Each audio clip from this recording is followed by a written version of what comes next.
When most people think of the most feared Allied troops in World War II, they think of the Americans, the British, or the Soviets. But what if I told you that Nazi Germany had deep respect and even fear for Canadian soldiers? From the beaches of Normandy to the icy forests of the Netherlands, Canadian troops earned a reputation that made even hardened German officers take notice. Canada entered World War II in 1939, not as a colony, but as an independent country. Over 1.1 million Canadians served in the war. For a country with only 11 million people at the time, that's massive. They trained in some of the harshest environments on Earth, preparing for combat in conditions that would freeze most armies. In 1942, thousands of Canadian troops led the infamous Dieppe Raid, a tragic and brutal operation in France. It ended in disaster.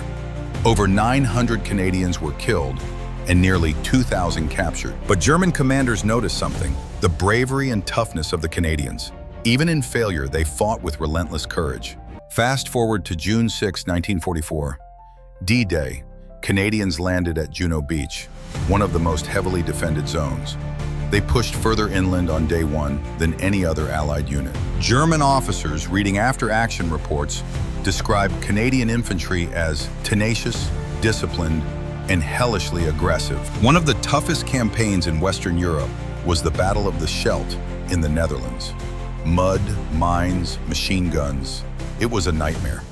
The Canadians were tasked with clearing it, and they succeeded at heavy cost. German troops reported the Canadians fought like woodsmen, ghosts in the fog, high praise from an enemy. So why did Nazi Germany fear Canadian soldiers?